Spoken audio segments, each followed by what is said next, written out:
வாழ்வை முழுமையாக பற்றி கொள்ள ஒரே வழி அன்பு தான். அன்பை ஒருவர்கிட்டருந்து பெற்று அதை இன்னொருவருக்கு கொடுத்து வாழும்போது தான் வாழ்வு முழுமையாகிறது. நேசிக்கும் உள்ளங்கள் இருப்பதனால தான் யாசிக்கும் உள்ளங்கள் மகிழ்கிறது.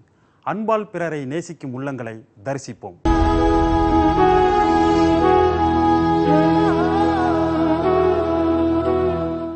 சென்னை ராயபுரம் பகுதியை சேர்ந்தவர் பத்மநாபன். டெய்லரிங் வேலை பார்க்கும் இவர் வாரந்தோறும் ஞாயிற்றுக்கிழமை ஆனால் ஓய்வை மறந்து ஏழைகளுக்கும் சாலையோரம் வசிப்பவர்களுக்கும் உணவு தயாரித்து வழங்க பைக்கை எடுத்துக்கிட்டு கிளம்பிடுறாரு.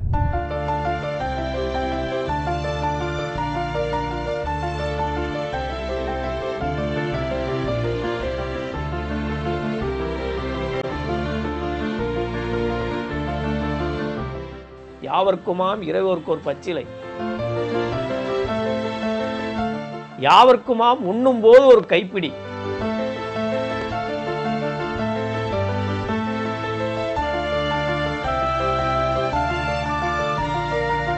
யாவர்க்குமாம் பிறர்க்கு இன்னறிதானே.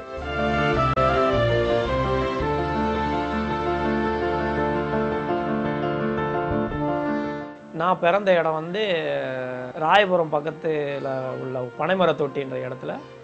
எங்கள் அப்பா முருகேசன், எங்கள் அம்மா பேர் வந்து பாக்கியம்மாள். எங்கள் அப்பா அம்மாவுக்கு நான் மொத்தம் 11 பிள்ளைங்க. அதில் வந்து பார்த்திங்கன்னா நான் 10வது பிள்ளையாக பிறந்தேன். எங்கள் அப்பா டெய்லர்ன்றதால வந்து என்னை 10வது வரைக்கும் படிக்க வச்சாங்க. டெய்லர் தொழிலில் வந்து இது நாள் வரைக்கும் ஒரு 13-14,000 ரூபாய் சம்பளத்தில் அந்த வேலை செஞ்சுன்னு இருந்தேன். ஓடின்னு இருக்கு. வறுமையின் காரணமாக 11 பிள்ளைங்களை வளர்க்குற காரணத்தால் எங்கள் ஏழ்மை ரொம்ப அதிகமாகி ஒரு சின்ன குடிசை வீட்டில் தான் நான் இருந்தோம். அதாவது வாரத்தில் வந்து சாப்பாடுன்றது வந்து நைட்டில் மட்டும்தான் கிடைக்கும், அதுவும் அரிது தான். அப்படி இருக்கிற பட்சத்தில் இந்த பசினா என்ன அப்படின்னு சொல்லிட்டு அனுபவிக்கிறவங்களுக்கு தான் தெரியுமே தவிர மற்றவங்களுக்கு தெரிய வாய்ப்பு கிடையாது. அதுபோல் சூழ்நிலையெல்லாம் வளர்ந்து வந்த காரணத்தில் இது வரைக்கும் கிட்டத்தட்ட ஒரு 6 வருஷ காலமாக அந்த பணியை இடையறாது இந்த ஞாயிற்றுக்கிழமையான நான் செஞ்சுட்டு இருக்கேன்.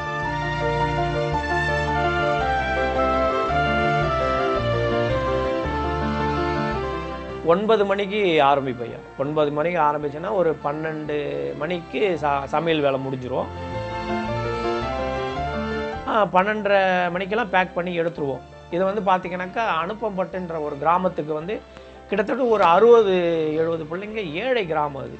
அந்த ஒருவேளை சாப்பாடு சுவையாக இருக்கணுன்றதுக்காக அந்த ஒரு 60-70 சாப்பாடு அந்த கிராமத்துக்கு அனுப்பி மீதி சாப்பாடை வந்து 2 பேட்சாக பிரிஞ்சு எண்ணூர் தொடங்கி கிட்டத்தட்ட இதுபோல் திருவொற்றூர், மசூதி, சர்ச்சு இது போல் கடந்து போய் திருவொற்றூர் பெரிய கோயிலில் நின்று அதுக்கப்புறம் இன்னும் சாப்பாடு இருந்தது. அப்படியே டோல்கேட்டு அப்படியே எடுக்க கிட்டத்தட்ட ஒரு 2-3 மணிக்கு அளவில் எங்களுடைய பணி முடியும். சனிக்கிழமை முன்னாலே இதை பற்றி யோசனை பண்ண ஆரம்பிச்சிருவோம். என்ன பண்ணணும், சாப்பாடு அரிசி இருக்கா, காய்கறி இருக்கா, அதுக்கான மளிகை சாமான் இருக்கா அப்படின்னு சொல்லிட்டு முன்னாலே யோசிக்க ஆரம்பித்து காலையில் 9 மணிலேருந்து அதுக்கான ப்ரிப்பேர் பண்ணுற விஷயத்தை நாங்கள் ரெடி பண்ணிடுவோம்.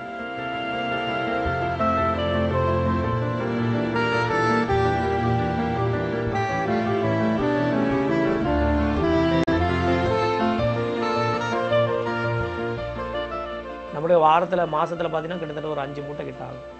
இன்னும் நண்பர்கள் வந்து வாரத்தில் ஒரு 100-200 அது போல் கொடுப்பாங்க. இதெல்லாம் வந்து போதாது, இதெல்லாம் பத்தாத சூழ்நிலை இது. இப்படி இருந்தாலும் நம்மளால் முடியாத பட்சத்தில் அந்த பணத்தை வந்து நாமளே செலவிட்டு தான் அதை செய்கிறோம்.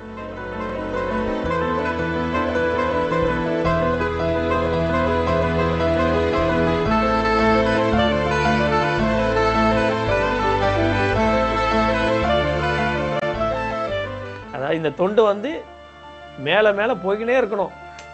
அதாவது ஒரு நாள் கொடுக்குறோம், இறைவனுடைய கருணையால் இந்த ஏழைகளுக்கு ஒவ்வொரு முறையும் ஒவ்வொரு நாளும் கொடுக்கணுன்றதான் என்னுடைய ஆசை.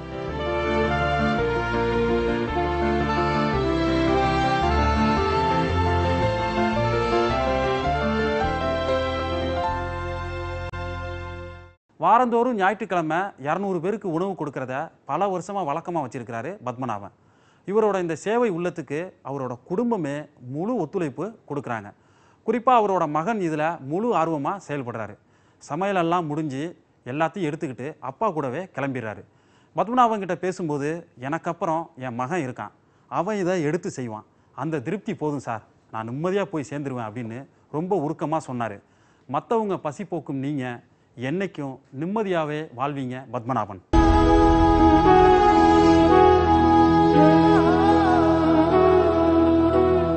விழுப்புரம் மாவட்டத்தில் இருக்கிற கோனேரிக்குப்பம் அரசு நடுநிலைப் பள்ளியை இசை, பாடல், நடனம் மூலம் எந்நேரமும் மகிழ்ச்சி தவழும் துடிப்பான பள்ளியாக மாற்றி இருக்கிறாரு ஆசிரியர் ஆரோக்கியராஜ்.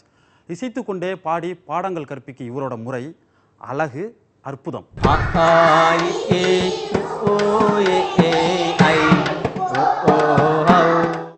தோட்டத்தில் மேய்து வெள்ளை பசு அங்க துள்ளி குதிக்குது கன்று குட்டி மா மா மா மா.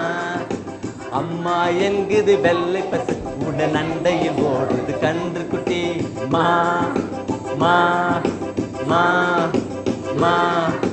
நாவால் நக்குது வெள்ளை பசு பாலை நன்றாய் குடிக்குது கன்று குட்டி மா மா மா.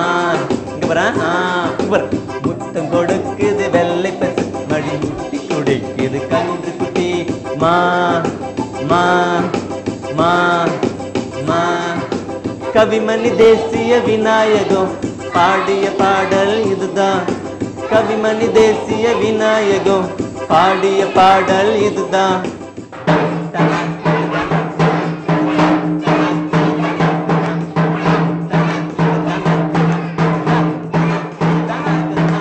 2009 அரசு பள்ளியில் நான் சேர்ந்து ஒரு 6-7 வருஷமாக என்னுடைய பணியை செஞ்சுட்டு வரேன். அப்துல் கலாமுடைய இறப்புக்கு பிறகு தான் எனக்குள்ள ஒரு மாற்றம் ஏற்பட்டுச்சு. நிறையா தமிழ் பாடல்களில் பாடல் சம்பந்தமான எல்லா பாடல்களும் என்ன பண்ணியிருக்கேன், இசையோடு சேர்த்துருக்கேன்.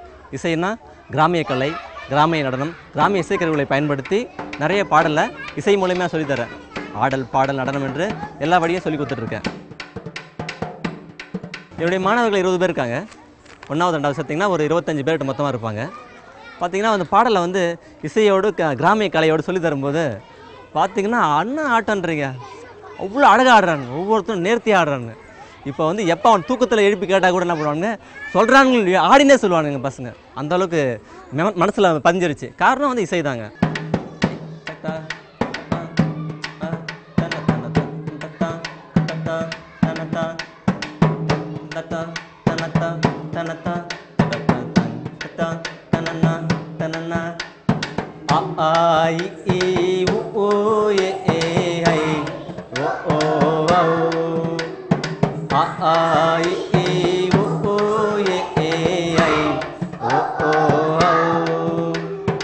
அக்கென்பது ஆயுத எழுத்து, அக்கென்பது ஆயுத எழுத்து. உயிரெழுத்துக்கள் 12 மறவாதீர்கள், உயிரின்றி ஒரு வார்த்தை பிறக்காதீங்கே. உயிரெழுத்துக்கள் 12 மறவாதீர்கள், உயிரின்றி ஒரு வார்த்தை பிறக்காதீங்கே.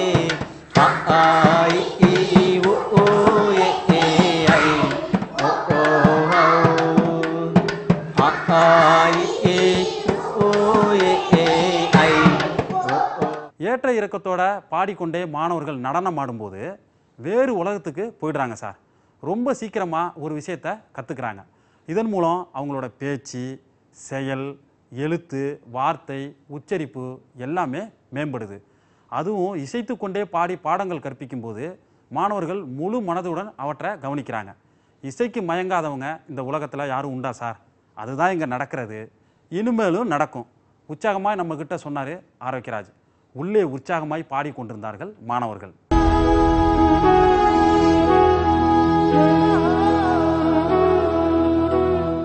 விளையாட்டுத்துறையில் முன்னேற்றம் காண மிக முக்கியமான முதல் படி திறமைகளை கண்டறிவது. அதற்கு பிறகுதான் திட்டமிடுதல், பயிற்சி கொடுத்தல், போட்டிகளுக்கு தயார் செய்வது எல்லாமே. தடகள பயிற்சியாளர் நாகராஜன் ஸ்போர்ட்ஸ் அகாடமி மூலம் தனி மனிதராக இருந்து உருவாக்கிய சர்வதேச வீரர்களின் எண்ணிக்கை மட்டும் 24.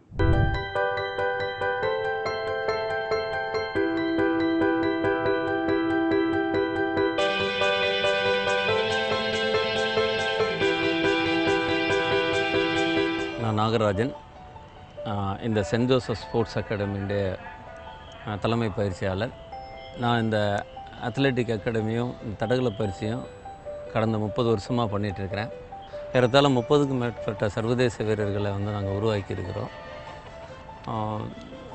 இந்த தடகளம் தமிழ்நாட்டில் ஒரு அளவுக்கு மேலே வர்றதுக்கு நாங்களும் ஒரு காரணம்னு என்னால் வந்து சொல்ல முடியும். பெரும்பாலும் தடகளத்தில் தலைச்சிறந்து விளங்குகிற எல்லா விளையாட்டு வீரர்களுமே வறுமை கோட்டுக்கு கீழே தான் இருக்கிறாங்க. இன்ஃபேக்ட் நான் என்னோடய அத்லெட்டிக் கேரியர் ஸ்டார்ட் பண்ணும்போது கூட அந்த மாதிரியான ஒரு மிகப்பெரிய கஷ்டத்தை அனுபவித்தேன். அவரோட லைஃபைவே ஸ்பெண்ட் பண்ணி எங்களுக்காக இன்னும் கஷ்டப்பட்டுட்டு இருக்காரு. அவர் வந்து எங்களுக்காக ஃப்ரீ அக்காமடேஷன், ஃப்ரீ ஹாஸ்டல் எல்லாம் கொடுத்து நல்லா ட்ரைனிங் பண்ணிட்டு வராரு. ஒரு அத்லெட் என்னென்ன கஷ்டமெல்லாம் படுறாங்களோ அந்த கஷ்டத்தெல்லாம் போக்கணும்னு ஒரு ஆசைப்பட்டேன். அதுக்கு தான் அவங்களெல்லாம் கூட்டிகிட்டு வந்து எல்லாமே நாங்கள் வந்து ஓரளவுக்கு ஹாஸ்டல் ஃப்ரீயாக கொடுத்துருக்கோம். படிக்க வைக்கிறதும் ஃப்ரீயாக தான் படிக்க வைக்கிறோம். ட்ரைனிங்கும் ஃப்ரீயாக தான் கொடுத்துட்ருக்கோம். ஈவெண்ட் பண்ணிட்டு இருக்கும்போது ஏதாவது ஒரு மைண்ட் செட்டில் வந்து நல்லா ஜம்போ இல்லை ஹர்டிலோ நல்லா பண்ணலைன்னா மற்ற கோச் மாதிரி கோச் வந்து திட்டிலாம் சொல்லித்தர மாட்டாங்க. அதோட ஒரு எல்லாருக்கும் ஒரு ஃப்ரெண்ட் மாதிரி நிறைய மோட்டிவேஷ்னலாக ஒரு பெப்டாக் கொடுத்துட்டே இருப்பாங்க எப்போவுமே. ஒவ்வொருத்தர் அத்லெட்டும் இப்படி தான் ட்ரைனிங் பண்ணணும், இப்படி பண்ணால் அவர் நல்லா வருவான் அப்படின்னு சொல்லி எங்களை மோட்டிவேஷன் பண்ணி பண்ணி பண்ணி பண்ணி நாங்களும் இப்போ ஒரு நேஷனல் லெவல் அச்சீவ் பண்ணுற அளவுக்கு வந்துட்டோம். எனக்கு பேரண்ட் என்ன சொல்கிறாங்களோ சொல்லலையோ, நான் என்ன நினச்ச அந்த பிள்ளைகளை எடுத்துகிட்டு வந்தேனோ அது அச்சீவ் பண்ணும்போது எனக்கு ஒரு ஆத்ம திருப்திக்கு தான் நான் இதை செய்கிறேன்.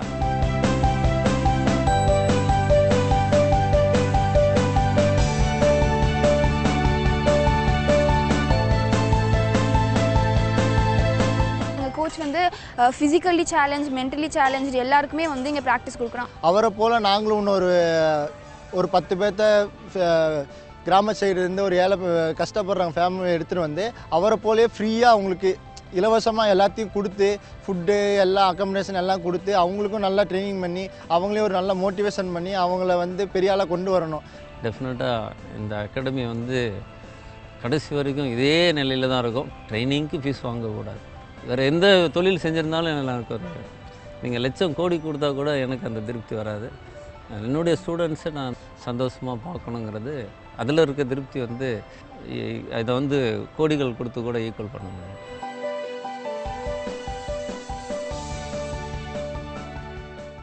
அமெரிக்கா, சீனா போன்ற நாடுகள் விளையாட்டுத் துறையில் தொடர்ந்து வெற்றி பெறுகிறது. ஏன்னா விளையாட்டு வீரர்கள் சாதிப்பதற்கு தேவையான அனைத்து விஷயங்களும் அங்கே பாகுபாடு இல்லாமல் கிடைக்கிது. ஆனால் இங்கே ஒவ்வொரு வீரரும் சின்ன சின்ன விஷயங்களுக்காக போராடி கொண்டிருக்கிறாங்க. அந்த போராட்டத்திலே அவங்களோட கனவு அழிஞ்சு போயிடுது. இந்த சூழ்நிலையை மாற்றுறதுக்கு தொலைநோக்கு பார்வையோட செயல்பட வேண்டியது ரொம்ப அவசியம் சார். அப்படி ஒரு மாற்றம் வந்தால் அடுத்த 10 ஆண்டுகளில் நாமும் சாதிக்கலாம் அப்படின்னு ரொம்ப நம்பிக்கையோடு சொன்னார் நாகராஜ். உங்களை போன்றவர்களால் 10 ஆண்டு அல்ல, சீக்கிரமே அது நிறைவேறும் சார்.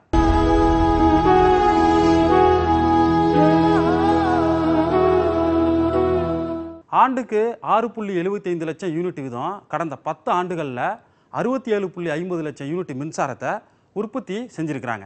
அதில் ஆண்டுக்கு 2.15 லட்சம் யூனிட் வீதம் கடந்த 10 ஆண்டுகளில் 21.5 கோடி யூனிட் மின்சாரத்தை தமிழ்நாடு மின்சார வாரியத்துக்கு விற்பனை செஞ்சுருக்கிறாங்க. அது மட்டும் இல்லை, பஞ்சாயத்து முழுவதும் சுத்திகரிக்கப்பட்ட நீரை மக்களுக்கு வழங்குறாங்க. இந்த தகவல் போதாதா? கோயம்புத்தூர் மாவட்டம் ஓடந்துறை பஞ்சாயத்துக்கு நாம் போக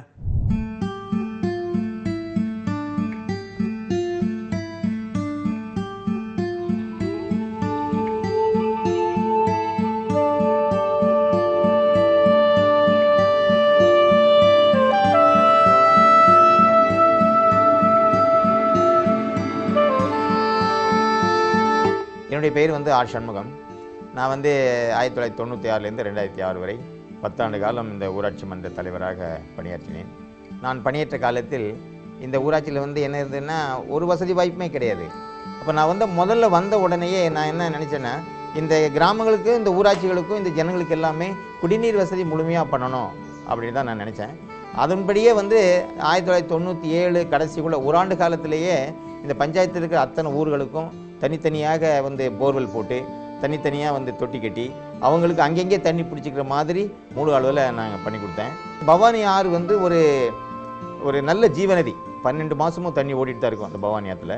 அப்போ அந்த பவானி ஆற்றுல வந்து தண்ணி எடுத்து ஃபில்டர் பண்ணி என்டையர் பஞ்சாயத்துக்கு ட்ரிங்கிங் வாட்டரை கொடுக்கலாம். இந்தியாவிலேயே முதல்ல அந்த மக்கள் பங்களிப்புடைய திட்டம் வந்து எங்கள் பஞ்சாயத்தில் தான் 9/9/2000 துவக்கினாங்க. இந்த இந்தியாவிலேயே வந்து அந்த திட்டத்தை துவக்க விழாவை வந்து எங்கள் ஓடந்துறை ஊராட்சியில் தான் பண்ணி பவானி ஆற்றுலேருந்து தண்ணி எடுத்து நல்லா சுத்தமெல்லாம் பண்ணி பாக்டீரியா ஃப்ரீ பண்ணி என்டையர் பஞ்சாயத்துக்குமே வந்து நம்மளுக்கு குடிநீர் சப்ளை பண்ணோம். இந்த வளர்ச்சி பணிகள்லாம் பண்ணும்போது இந்த மின்சாரம் வந்து எனக்கு ஒரு மின்கட்டணம் வந்து ஒரு 50,000 ரூபா வரைக்கும் எனக்கு வந்துருச்சு.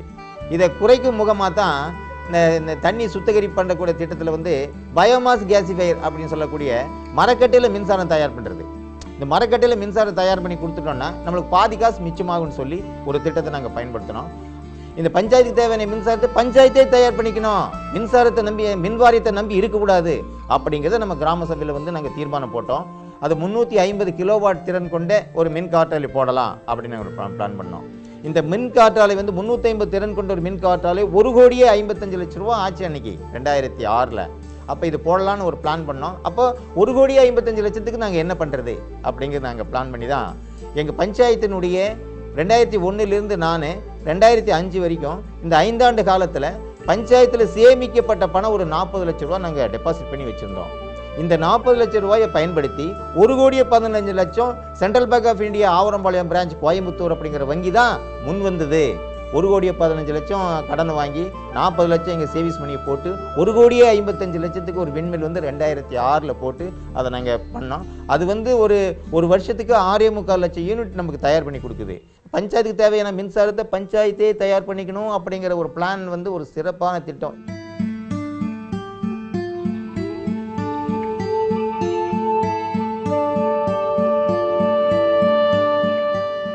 இன்னும் 5 வருஷம் கழித்து வந்து பாருங்க, எங்கள் கிராமத்தை குட்டி சிங்கப்பூரா மாற்றி காட்டுறேன் அப்படின்னு உற்சாகம் பொங்க சொன்னார் சண்முகம்.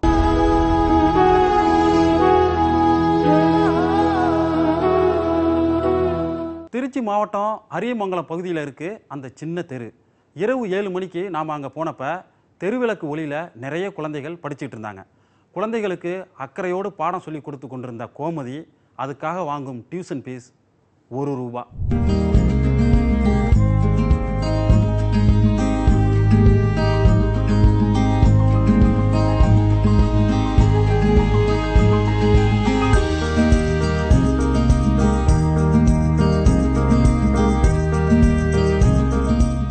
என் பேர் கோமதி. நான் திருச்சி மாவட்டம் அரியமங்கலம் பகுதியில் நேருஜி நகரில் வசித்து வர்றேன். பிஎஸ்சி கெமிஸ்ட்ரி, எம்எல்ஐசி எம்ஃபில் முடிச்சிருக்கேன். நான் எம்ஃபில் வரைக்குமே போஸ்ட்மர லைட்டில் தான் படிச்சிருக்கேன். அதனால் எனக்கு வந்து படிப்போடைய எனக்கு அப்போ இருந்தவங்க வந்து கொஞ்சம் கோஆப்ரேட் பண்ணதுனால நான் கஷ்டப்பட்டு படிச்சுட்டேன். அம்மா மாதிரி கஷ்டப்படுறவங்க எவ்வளோ பிள்ளைங்க இருக்குங்க. ஒரு டியூஷன் போனால் ₹100 ₹200 ஸ்பெண்ட் பண்ணணும். அதுங்களுக்கு வந்து பேரண்ட்ஸுங்க வந்து 2 பேர் வேலைக்கு போகிறவங்களா இருப்பாங்க மேக்ஸிமம். அவங்களால வந்து பிள்ளைங்களை கவனிக்க முடியாது. ஒரு 4 பிள்ளைங்க இருக்க வீட்டில் ₹400 கொடுத்தலாம் டியூஷனுக்கு அனுப்ப முடியாது. அப்படிங்கிற எண்ணம் என் மனசில் ஓடிக்கிட்டே இருந்தது. அது மாதிரி ஏதாவது ஏற்பாடு பண்ணால் நல்லா இருக்கும்னு சொல்லிட்டு தான் பக்கத்தில் இருக்கிற இடங்களெல்லாம் டியூஷன் எடுக்க கூப்பிட்டப்பெல்லாம் போய் மினிமத்துக்கு எடுத்துகிட்டு வந்துட்டு இருந்தேன். அப்போ என்னை தேடிய ரிலேஷனுக்கு வந்த வாய்ப்பு தான். அன்றைக்கி இருந்த சூழ்நிலைக்கு எனக்கு இடம் இல்லை. அதனால் இப்போ ஒரு 5-6 வருஷமாக இந்த தெருவிலையே இதே இடத்துலையே ரன் பண்ணிகிட்டு இருக்கேன். எல்லா எக்ஸ்ட்ரா கரிக்குலர் ஆக்டிவிட்டீஸ்லையும் அவங்கள இன்வால்மெண்ட் எடுத்துக்கிட்டு தொடர்ந்து அந்த பணியை செஞ்சுட்டு இருக்கேன். 13 ஆண்டுகள் ஆகிவிட்டது. நான் வந்து பெரியார் ஈவிஆர் காலேஜ் கண்ட்ரோல் ஆஃபீஸில் அக்கௌண்டண்ட்டாக இருக்கேன். அக்கௌண்டன்ட் ப்ளஸ் கேஷியராக இருக்கேன். அங்கேயும் ஒரு 15 ஆண்டுகளாக வேலை பார்த்து கொண்டிருக்கேன்.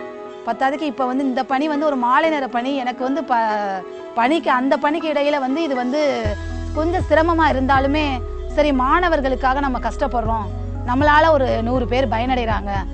ஆரம்பத்தில் எனக்கு 150 100 அப்படின்னு இருந்தது. இப்போ ஒரு 70 ஸ்டூடெண்ட்ஸ் இருக்காங்க. ஆசிரியர் வந்து நல்ல ஆசிரியர், அவங்க வந்து நல்லபடியாக சொல்லி கொடுத்தாங்கன்னா என் மாணவன் உயர்ந்த நிலைக்கு போவான்னு நிறைய பேர் வந்து இங்கே விட்டுட்டு இருக்காங்க. மாதம் ₹1 கொடுங்க போதும், அது வந்து உங்களுக்கு வந்து நீங்கள் வந்து டியூஷன் ஃபீஸ் கொடுக்குறீங்க, படிக்கிறீங்க அப்படிங்கிற எண்ணத்தில் அதை ஆரம்பிச்சது தான். From all the vehicles and factories heat of the air. எவ்வளவோ கஷ்டங்கள் இருக்குது. ஏன்னா இந்த இப்போ அங்கேருந்து வந்து எனக்கு ஈவிஆர் காலேஜ்லேருந்து இங்கே வரணும்னா ரொம்ப கஷ்டம். ஏன்னா 1/2 hour நடக்கணும். அதனால் 2 பஸ்ஸு மாறணும், 3 பஸ்ஸு மாறணும். மாறி எங்கேயுமே போக முடியாது, எந்த ஒரு ஃபங்க்ஷன்லேயும் கலந்துக்க முடியாது. எங்கே போனாலும் டியூஷன் அந்த எண்ணமே இருக்கும். வீட்டில் எவ்வளோ பிரச்சனைகள் இருந்தால் கூட ஸ்டூடெண்ட்ஸை பார்த்து கொஞ்சம் அவங்களுக்கு சொல்லிக் கொடுக்கும்போது எனக்கு கொஞ்சம் ஆறுதலாக இருக்கும். எனக்கு அன்மேரிட், நான் மேரேஜ் பண்ணல. ஃபேமிலி சர்க்கம்ஸ்டன்ஸ்னால நான் மேரேஜ் பண்ணாமல் இருக்கேன். அது வந்து இந்த பிள்ளைங்களுக்கு கொஞ்சம் யூட்டிலைஸாக இருக்குது. ஏன்னா இதுங்களோட எதிர்காலத்துக்கு கொஞ்சம் நல்லபடியாக இருக்குது. இந்த எல்லா பணியை விட ஆசிரியர் பணி தான் அறப்பணி. அதை செய்வதற்கு நம்ம முதல்ல நம்மளை அர்ப்பணிக்கணும். என்ன நான் அர்ப்பணிச்சிருக்கேன்.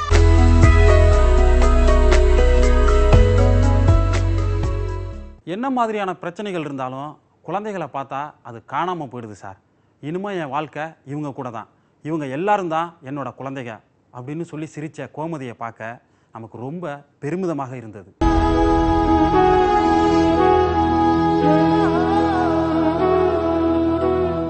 வாழ்க்கை என்பது நீங்கள் இந்த உலகத்தில் இருக்கும் வரை அல்ல, மற்றவர்கள் மனதில் நீங்கள் வாழும் வரை அப்படின்னு சொல்லுவாங்க. எவ்வளவு உண்மையான வாசகம். மற்றவங்க மனசில் நாம் வாழ அன்பு அப்படிங்கிற ஆயுதமே முக்கியம். இறுகி கிடக்கும் நம் ஒவ்வொருவரின் இதயங்களையும் கொஞ்சம் தளர்த்தி கொள்வோம். ஒவ்வொரு தோழமைகளின் சுவாசமும் அன்பால் அரவணைப்போம். விதையாய் அன்பு பராமரிக்கப்பட்டு வீரியமிக்க விதைகளாய் இம்மண்ணில் துளிர்க்கட்டும். தொடர்ந்து பயணிப்போம் இப்படியான மனிதர்களை நோக்கி.